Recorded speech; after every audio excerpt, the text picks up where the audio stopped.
Bande passante, l'info décryptée, un podcast de la Provence et Radio Star. Audrey Savournin. C'était il y a 80 ans, entre le 22 et le 24 janvier 1943. Alors que les Allemands n'occupent Marseille que depuis le mois de novembre, ils y déclenchent l'opération Sultan. 2 rafles dans les quartiers de l'Opéra puis de Saint-Jean, proche du Vieux-Port.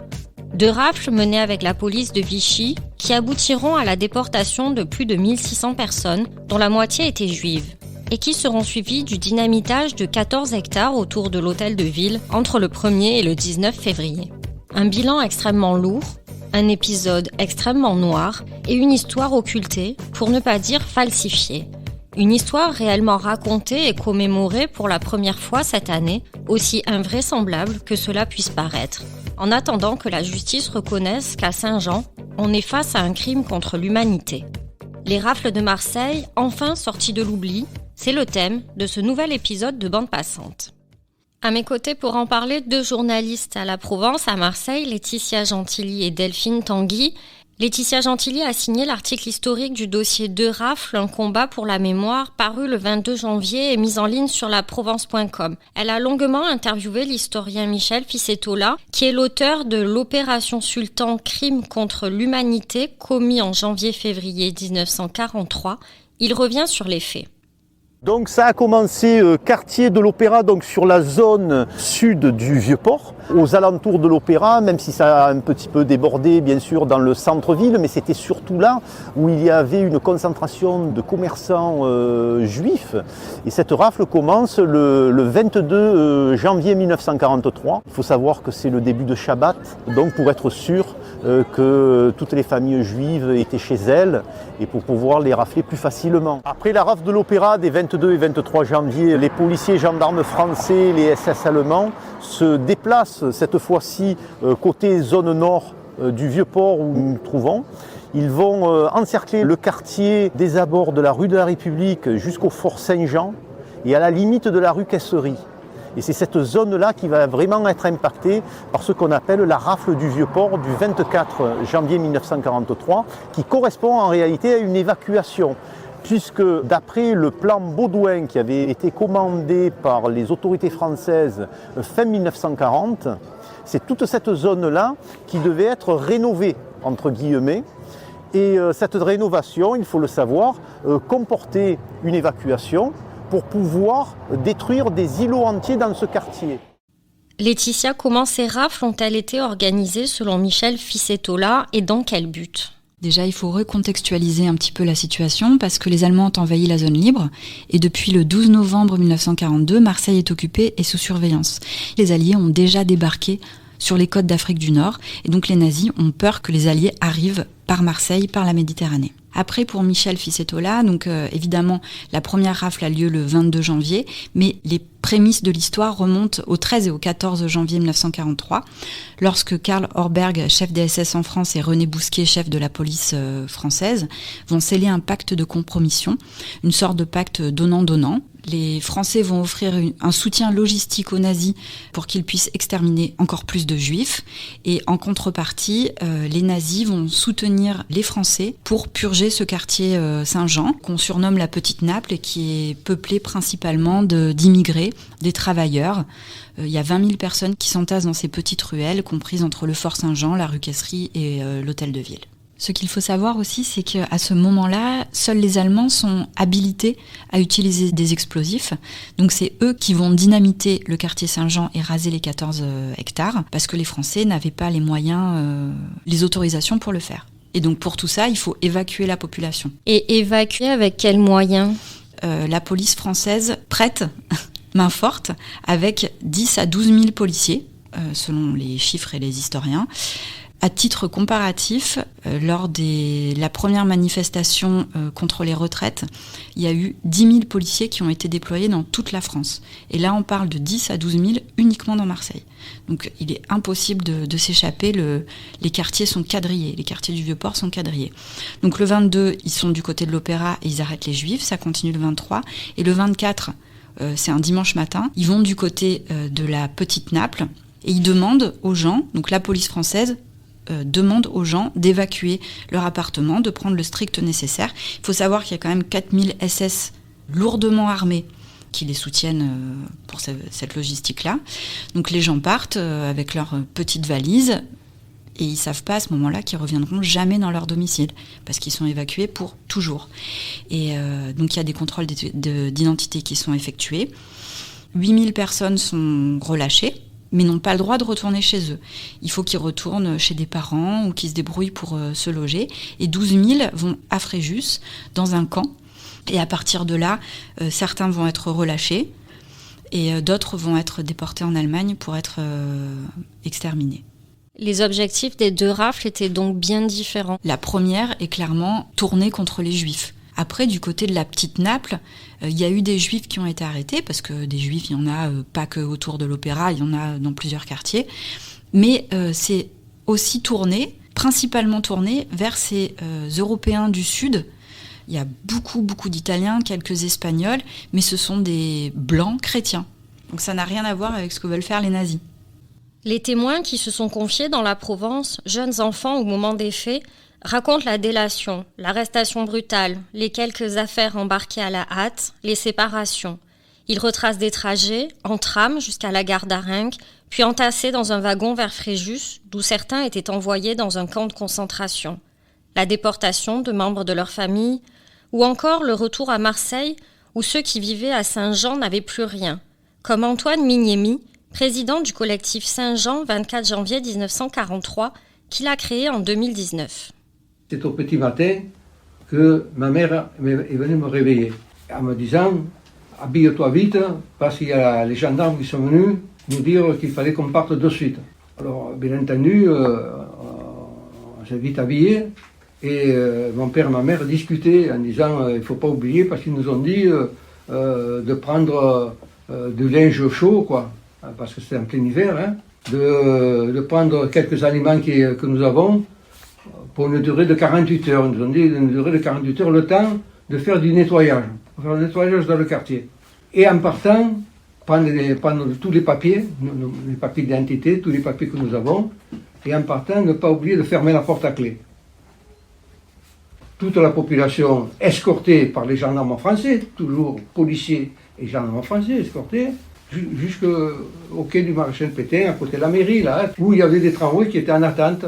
Alors là, changement de décor, c'était les Allemands qui ont pris le commandement.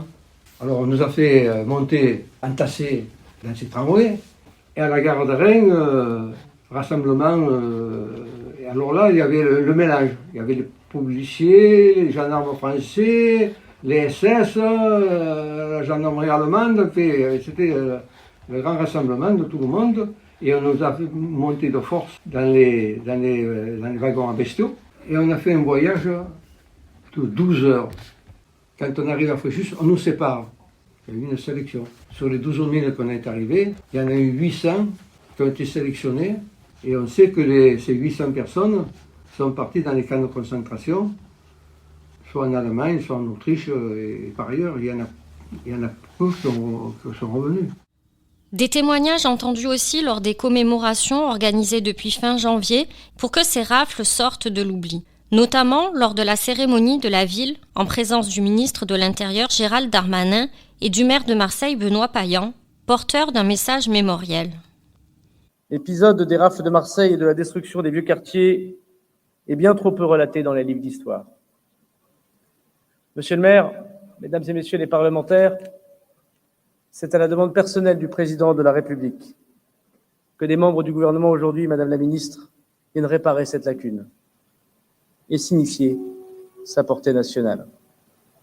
Nous avons aujourd'hui le devoir de ne pas oublier, parce que l'histoire nous est léguée, sans phare et sans artifice. Et c'est à nous qu'il revient la difficile, l'impérieuse, mais l'indispensable tâche de la faire vivre, de la faire exister, pour que jamais les leçons ne disparaissent. La mémoire, c'est la sépulture de ceux qui n'en ont pas. Ce qui s'est passé il y a 80 ans, presque jour pour jour, est une tragédie dont nous devons garder la trace. Pourtant, durant trop longtemps, elle a été oubliée, effacée presque de notre mémoire collective et des mémoires individuelles.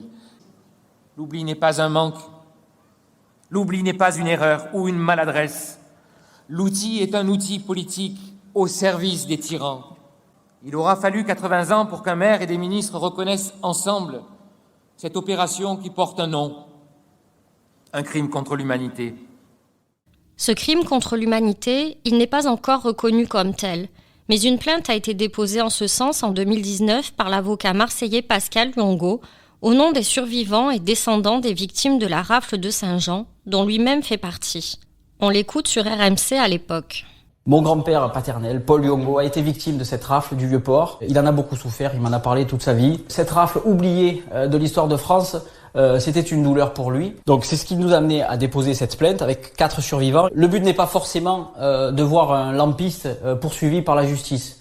Le but c'est de reparler de la rafle oubliée du Vieux-Port. Delphine Tanguy, vous suivez ce combat depuis plusieurs années. Quels éléments Pascal Luongo a-t-il fait valoir pour obtenir la reconnaissance de crimes contre l'humanité ? Alors en 2019, quand il dépose plainte auprès du pôle des crimes imprescriptibles de Paris, ce qu'il va essayer de démontrer, c'est que la rafle de Saint-Jean est une opération concertée entre les autorités de Vichy françaises donc et l'occupant nazi pour vider de ses occupants totalement un quartier qui est identifié comme à la fois une poche possible de résistance, également d'immigration, il y a de la prostitution, etc.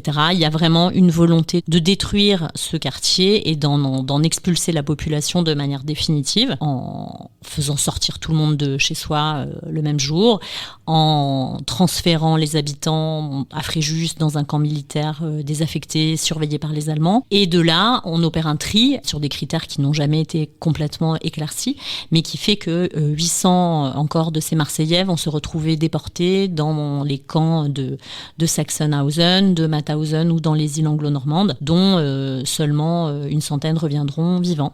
Tandis que les autres, Marseillais évacués de Saint-Jean, reviendront à Marseille, mais ne retrouveront jamais leur habitation qui sera dans les semaines suivantes détruite. Donc à partir de cette première description, Maître Luongo en fait a obtenu l'assurance que sa plainte était recevable en 2019. Et depuis, le pôle a mené ses investigations, tant des auditions de survivants, d'historiens, des rares historiens locaux, comme par exemple Michel Ficetola, qui avait travaillé sur la question depuis des années. Également de recherches dans les archives nationales allemandes, qui recensent effectivement tous les faits survenus dans ces jours de 43 à Marseille. Et notamment qui dispose d'un fonds iconographique réalisé par une compagnie de propagande allemande qui était venue documenter très scrupuleusement le déroulé de la rafle. Il y a un dossier d'instruction aussi, je crois, qui a été utilisé et déterré. Oui, c'est ça. En fait, c'était un dossier qui était conservé aux archives départementales des Bouches-du-Rhône et qui était un dossier d'instruction qui remonte à 1945-1946 sur la plainte du comité de libération et qui vise en fait à éclaircir le rôle de dignitaires français, à la fois préfecture, donc on parle d'une époque où Marseille est placée sous tutelle, donc les représentants de l'État qui fait office de maire, etc. Et qui, dans ce dossier, en fait, ces personnes sont interrogées sur leur lien avec l'occupant allemand, donc ils sont susceptibles d'être poursuivis pour intelligence avec l'ennemi. Donc dans ce dossier, qui n'avait jamais été utilisé pour étayer ce qui s'était passé à Saint-Jean, en fait, Maître Luongo va trouver des éléments qui vont pouvoir tracer en fait l'implication des Français, des autorités françaises dans cette rafle de Saint-Jean, effectivement. Donc c'est un document très intéressant pour les enquêteurs. Il est peu probable que des responsables vivants soient retrouvés, donc jugés. Qu'est-ce qu'on peut attendre de la justice ?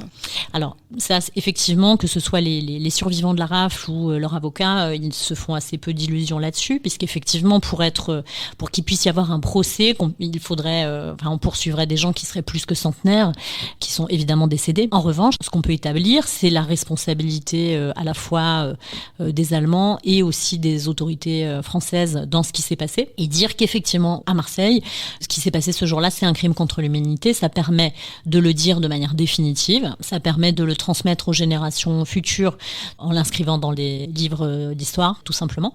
Et bien au-delà de Marseille, de l'apprendre aux petits Français, que l'une des rafles les plus importantes s'est déroulée à Marseille, en fait. Il y a la rafle du Veldiv et puis il y a celle de janvier 43 à Marseille. On peut le dire, et c'est une manière aussi de rendre leur dignité dignité aussi à ces milliers de Marseillais qui ont vu leur histoire effacée et jamais racontée et avec laquelle beaucoup sont morts sans avoir de reconnaissance.